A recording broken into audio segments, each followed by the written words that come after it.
Hey everyone, welcome to the Recruitment Show. We are talking about all of the major topics that people are discussing right now. Everything recruiting, future of work, and everything in between. I've got guests from all over the world to come and share their perspective and their thoughts and feelings and all of that stuff on these key topics. It might not be politically correct. It might not be what you want to hear, but it's people's perspectives, and it's important to hear people's perspectives.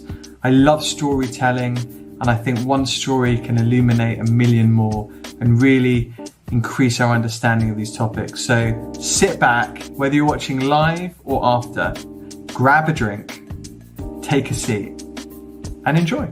So Mimi, would you want to introduce yourself? Would love to hear what you've been up to, and then we can dive into why on earth you wrote a book. Yeah, absolutely. Well, it's such a pleasure to be here. So thank you for having me. My name's Mimi Nicklin, and as you said, I wrote a book. I wrote a book which changed my life, actually, because I was in a very corporate career and never planned to write a book. I was not one of those authors that had waited my whole life to write.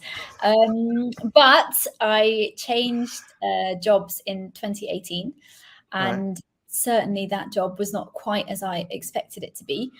And in that period of turnaround of that business, I started to write about the experience. And yeah, very, very long story short, that ended up in my book and all the work I do now, and totally changed my career and my life. How was the role not as expected?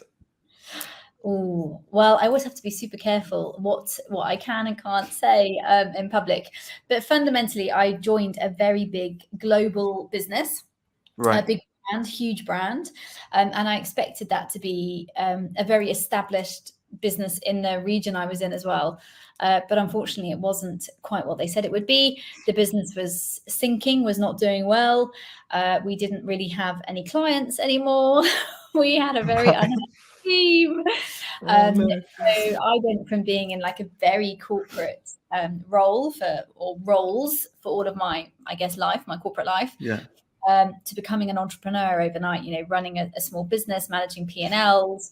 And I was totally lost. I had no idea how to do any of those things. So it was certainly a shift, that's for sure. Yeah. Moving from being employed to being an entrepreneur is way different, like way different. Very. Yeah. And still now, now I run two businesses, and a lot of my work is in the empathy space, doing exactly what I'm doing today. So talking about empathy, listening in the workplace. And I'm still today, 3.5 years on, surprised as an entrepreneur how much you have to do, right? Because nobody helps you. So like when your IT fails, you have to fix it yourself. And when you can't get your emails to send, you have to work it out. When you're in the corporate world, there's so many people to help you. So I always miss that. That's true. And God forbid, you've got to do your own photocopying and everything. Crazy. I know, but does anybody photocopy anymore? I don't probably not. You just maybe scan it on your phone or something. Exactly. I love it. Yeah, so on your book, and then I'd love to get into empathy because I love all that stuff. So you wrote your book while you were employed. Yeah, I did. To kind of almost document your experience and stuff. Is that right? Exactly. Yeah. I started to write, I think, almost as a form of sort of therapy, right? Like just to get through. I was in this role. I didn't really know what I was doing at the time. What I did know was that this skill set of empathy, of this ability to understand the people around us, both my team, but also partners, suppliers, everybody connected to that business.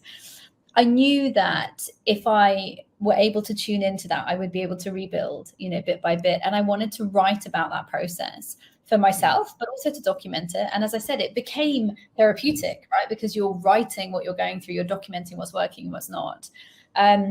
And then one day I had 30,000 words and somebody said to me, well, why don't you publish a book? And I said, well, I can't publish a book. Surely the only people that publish books is like John Grisham and academics. Little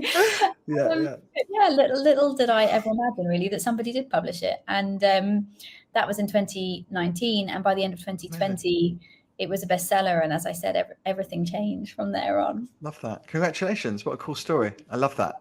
So on empathy, because I love talking about this, I talk about this a lot. If we look back, maybe just to give some context, and I always thought, I think a lot of people probably still do. They mistake empathy or kindness for weakness a lot of the time in boardrooms.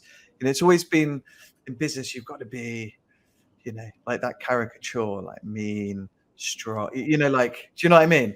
Like you always see that, like, just did you find the corporate world very much like that when you were working in it? Look, I feel, especially when you look at the conversation, the rhetoric that's kind of out in the world today and the stories that you hear, I think personally I had a very lucky 15, 18 years in the corporate world, because personally, I never really experienced it to be like that. I never feel like I confronted some of the challenges that so many other people did.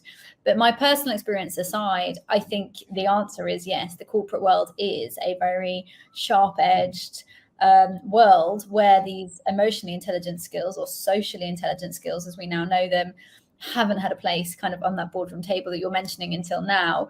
But I do think, Lewis, that has shifted hugely in the years since 2020, but probably a little bit before that as well, in a recognition for this. And particularly when it comes to empathy, people always ask me, is it a soft skill? And I say, no, absolutely not. It's a hard skill. It's hard to find. It's hard to maintain. And it's hard to find the time for. So these are hard skill sets that allow you to understand other people, right? And in business, that's fundamentally what we do every single day. Yeah. There's nothing soft about it at all. But it's these like, well, they say, soft skills and hard skills, right? And classic, like, soft skills, people mean like your human skills, the personality stuff. Hard skills being technical stuff. But I completely agree. I mean, I like to call it human skills now rather than soft skills, because I think as AI and all the tech does their stuff, I think the human skills are really, it sets you apart. As people look for work, or if you think about some of the best folks in your team, the human skills, the empathy, the kindness, the ability to build relationships with people is massive. I'm all for that. Yeah, and then, as you said, in a world that's going to become more and more driven by the machine, the people with the skills that can connect humans are going to be the ones that are, able to really thrive and grow. And the tougher the world becomes, and it really is tough, and it doesn't ever seem to get any easier, the more these leadership skills become important, because for two reasons. First of all, the generations are changing. So as those Zs come through, they actually won't stand for any other way. They've grown up in a very different world. They're very aware of the role of emotional well-being and mental health in the workplace and balance and all of these types of things. But secondarily, as we come out of more and more turmoil in the world, people just don't have the resilience to have it at work at the same time. We're just not capable, right? We have to find a way to fill these society. We can't just keep taking it forever, So it's certainly changed. Yeah, no, it's interesting. I think also, if you think about, go back to COVID, I think the empathetic leader has evolved a lot over COVID, because classic, you go into the office, and I know about you, I started my own business 13, almost 14 years now, 13 and a bit, not that I'm counting, but anyway. But you go into an office and it would be like, hey, how you doing? Must grab coffee. And you never bother grabbing coffee, like you'd just be going in and it would be like, hey, how you doing? And you'd be on to the next conversation before anyone's even answered. And just so many people, it's just, you go in, it was whatever, 9 to 5, 8:30 to 6, whatever it was. And people didn't really have like proper, how are you? Like, how you doing, Mimi? What's going on?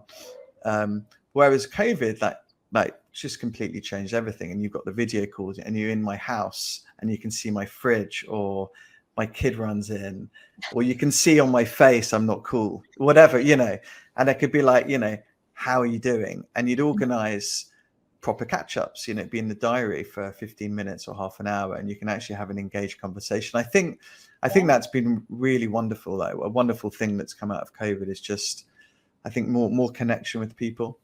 I think absolutely. I think, it's hard to find good things that came out of such a traumatic time.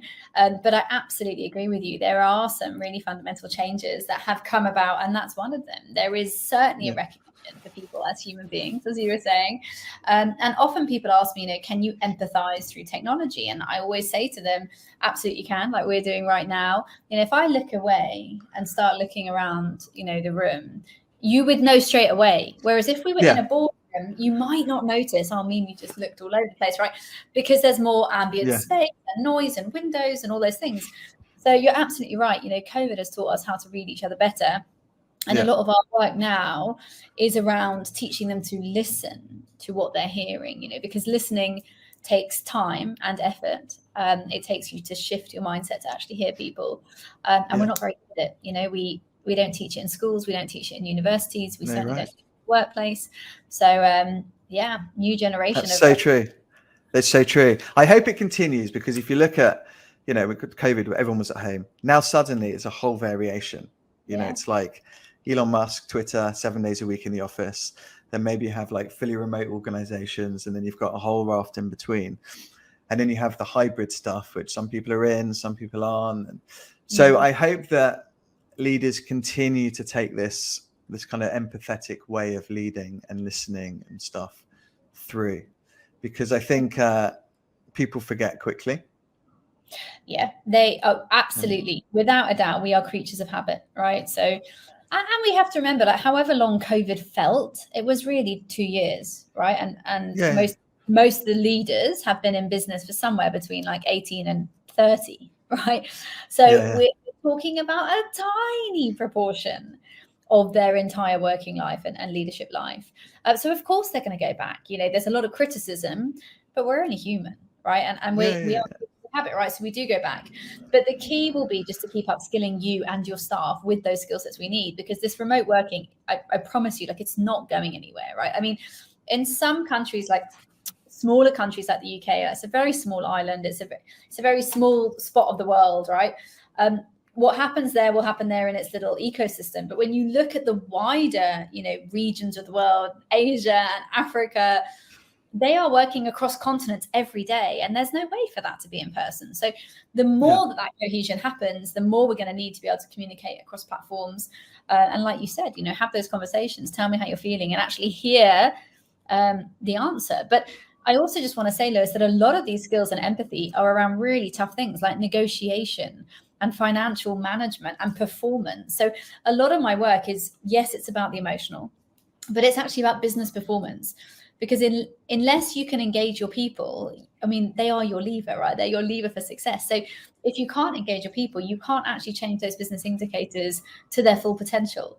And we have more and more data today that shows that connection between empathetically led businesses and literally, you name it, output per capita, motivation, tenure, loyalty, absenteeism, you name it, there's a connection. So it's people, but it's also performance.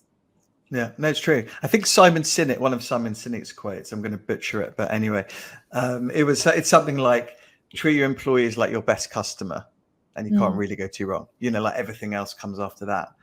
And you see that people stay longer, and the customers feel it. If your employees are happy and they feel valued, it's going to just shine through. So if you even need a business case for being nice to people, there we go.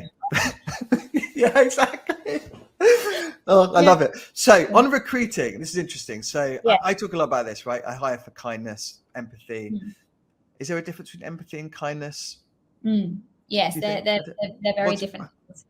What's empathy is a skill set. Empathy is actually built into the prefrontal cortex of your brain. You are born with the ability to empathize, right? It is the connectivity between human beings. So it's actually an evolutionary skill set that you need to be able to survive, not thrive, survive, right? So the human race depends on our ability to use our empathy, right? Even from small babies. So we see that from 18 minutes old. And there's studies that show if you have two equally unwell babies, the one that gets more empathy is more likely to live or will live longer, right? So as human beings, that need to connect, things like eye contact, that's what makes smiling contagious, right? So when I smile, you start yawning, all those things, right? That's empathy.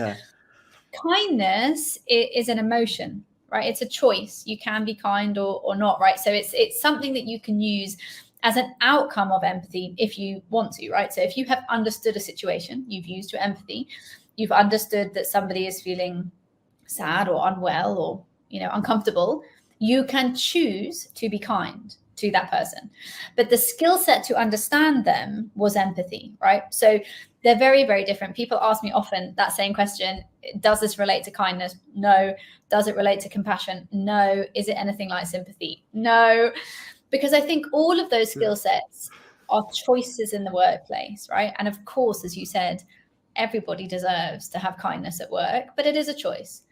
For me, empathy this is a skill set you have to have in the workplace, because how are you ever going to do anything if you can't communicate with people? Like, if you cannot understand your team or the head of procurement that you're negotiating your contract with, how do you make any progress, right? That's got nothing to do with being nice or not nice. That's a skill and understanding and communication. So they are different, but of course they often come together, because when we have deeper understanding, we can be kinder to people. We can show more compassion, more understanding. So they're connected, but they're very different. So you're born with a degree of empathy. Can you improve and train empathy?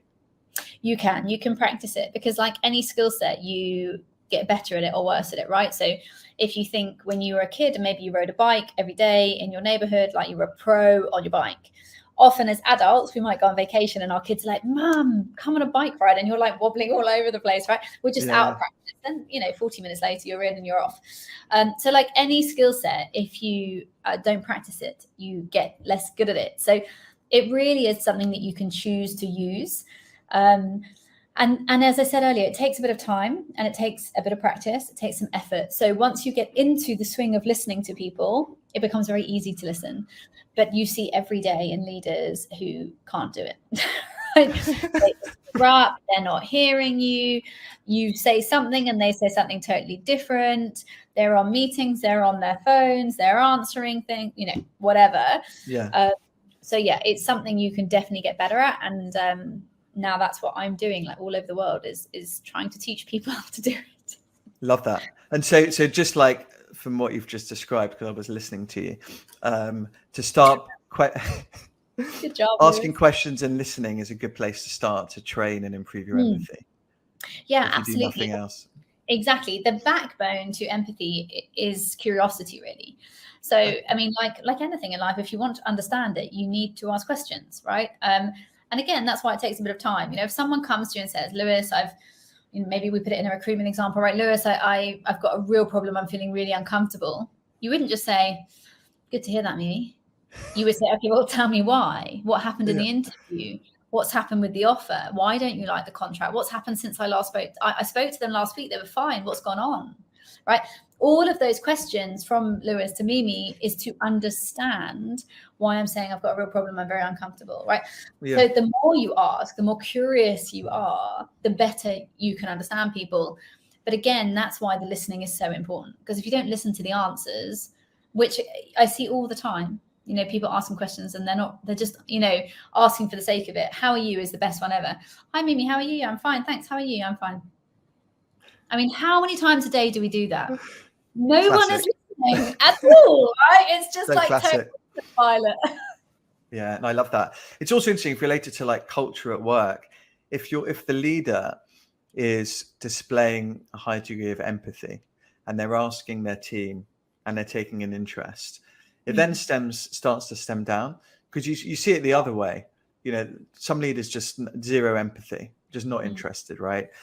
And so their employees are not able to ask them stuff or say how they're feeling and things. And it starts to stem down, I think, into the different layers. And I do you see that as well? Yeah, absolutely. I mean, I get asked the most unbelievable questions in the work I do. But the hardest one is, and I get it probably every other week, will be from somebody in mid-management who says to me in the Q&A, like at the end of a keynote or something, and they say, Mimi, my bosses aren't very empathetic when I change it. And most of the time I have to say, no, not really. And I don't say to them in public, not at your level, but that's fundamentally what we're saying, right? It has to start from the top. So if you're in middle management and you're working in a business that just isn't interested in their people, right? They're churning and burning. They're not interested. They really couldn't care less. It's very hard for you in middle management to shift that. You can shift it in the people directly around you, so in a micro team. But absolutely, to your point, it's a habit that is picked up on and learned, which is why children do it. So mothers or fathers who role model empathy, their children, when they go to school, or the children where the teachers say, oh, she can communicate really well, or she really understands, or she's very good at listening, because they learned it from their mum and dad, right? They've been practicing it at home, versus the children that perhaps weren't. So you're absolutely right. The more the people around us do it, the easier it gets. Yeah. But still, if you're in middle management, still you can practice your own empathy, can't you? I mean, even if your leaders aren't, I mean, go listen to people, your team, see how they're feeling, listen to them and stuff like that. Because that will stand you in great stead. Absolutely. That's why I say in your own micro team around you, absolutely you can. And I write more and more now around how that, you just said, it will stand you in good stead.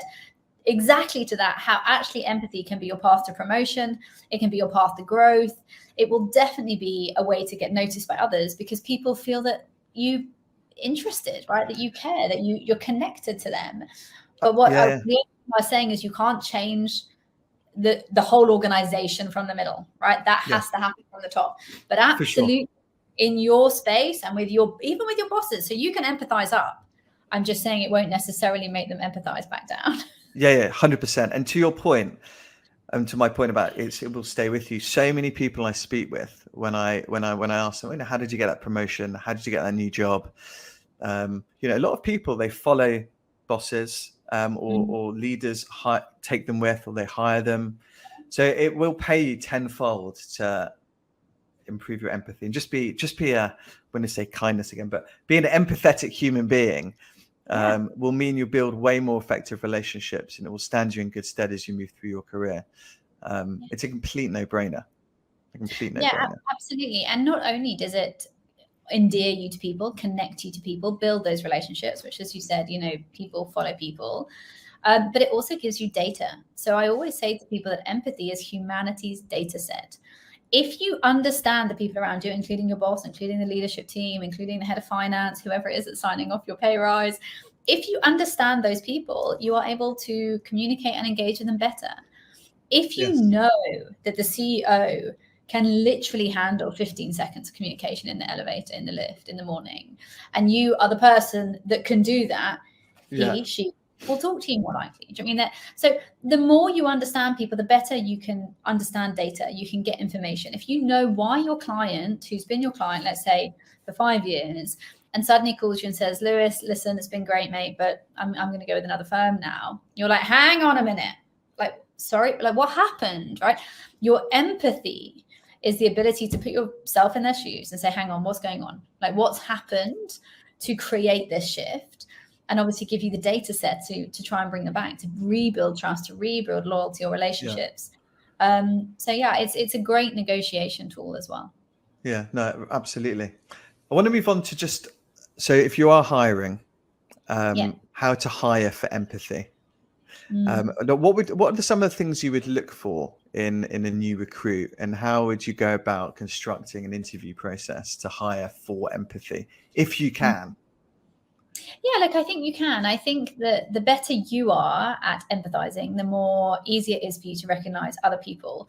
The way I would say in an interview process is that you're looking for listening.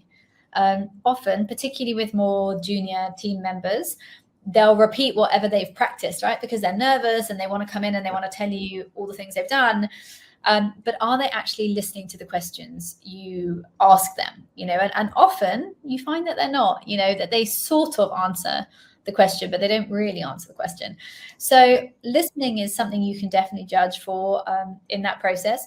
You can also use very gentle role play. And I'm not saying you go into full role play in an interview, but you can ask someone, I want to get your opinion on this. This thing has happened in my business. And if you were to get this role, you would be part of the team fixing this with me. How do you think you'd go about that? How would you have spoken to this person? How do you recommend I might look at changing this? Those types of questions allow you to see the character and the thinking of those people beyond, you do the skill set and what's your experience. So I think you can ask for it quite a lot. And then, of course, towards the end, you can tell them. I expect to have people in my team who are able to connect with others, who appreciate empathy and are looking to build relationships. How does that feel for you? You know, what does that mean to you? Have you been able to show that before? And again, you'll see very quickly whether people are being authentic in their responses or not. Yeah, I love that. If I flip it, a little bit, a lot of people want to join empathetic leaders, empathetic cultures. And so a really great way to do it, if you're the interviewer, is let the candidate interview you first. Listen to them, ask them questions and listen. And people like people that listen to them, right? So it's a really good way to do it, because so many people, they just fall into this classic interviewing style of question. Great, thanks a lot, see you later. And then the candidate's like, what's this person like? They don't really get a sense of, they don't know. So if you want to get better at attracting staff, use your questioning and listening skills up front, and it's a really good way to do it. So it works both ways. So yeah, it's a great example. And Lewis, it happens to me all the time on LinkedIn, is that people I don't know, or I sort of know, right, in the connections, they message me and they say, can I work for you? And I'm like, sure, but what do you want to do? And they're like, well, we don't know, we just want to work for you, right? So this goes to that point. People are completely endeared to this idea of empathetic leadership, right? Nice. So how are you doing it? Your LinkedIn content, your videos, podcast, books? Yeah, I guess so. I mean, I didn't really mean that as the point. My point is people, love to think that they're going to work for somebody that's going to listen to them, right? And the data, actually, I have some really interesting data. So there's a Workplace Insider report every year, and they do an empathy report.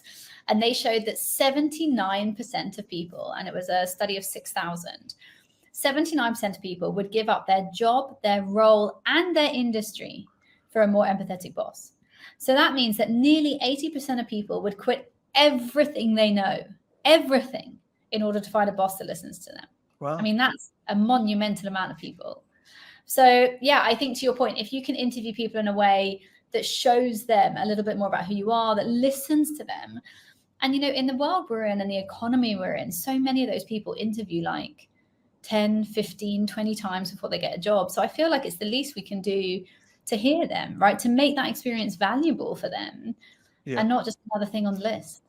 Yeah, I love that. I'm gonna labour the point of you getting loads of people asking you for I a job. To like because I know you did, but I'm coming back to it because it's good, because it links a lot of the stuff we've been talking about, and so you're obviously practicing what you preach, and you're communicating it in a way, right? And you're communicating it through your content and how you behave and things like that. And so people want to work in an empathetic culture, to your point.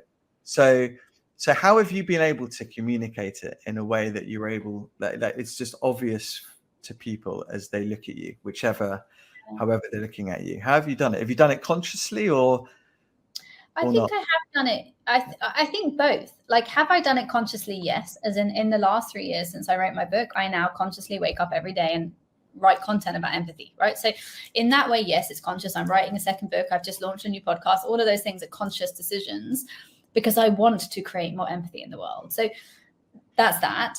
I also think that I'm extremely one word, like one trick pony, right? I only talk about empathy. I don't go off and talk about psychological safety and vulnerability at work. Those things come under, because I might talk about empathy and 100 different things, right? But I'm extremely clear. So I think people know, Mimi, she's that girl that talks about empathy all the time, right? Yeah, that's good. Consistency, right? And that again is conscious. The subconscious bit is how I don't know how I make people believe that I'm doing it, but they do. And I think, again, that must just be like consistency and maybe authenticity. I don't hard sell anything. Like, I just believe that the people that resonate with this will resonate with it. It will grow. People will come and join you to create more empathy in the world. And the people that don't like it, there's a few billion of us. There's going to be people that hate what I do. They just will go away. They'll go and follow somebody else that's doing something that resonates with them. So yeah, I think it's conscious and subconscious, but I think that so many people want to change jobs. So many people want to change companies, and they don't know why or where they want to go. And I can say, for me, that's one thing I've got clear, right? I know exactly what I'm doing, right? I am here to create more empathy in the world. And that helps me in my career. It helps me in my decisions. And when people call me and say like, hey, will you come and speak to Lewis about this thing?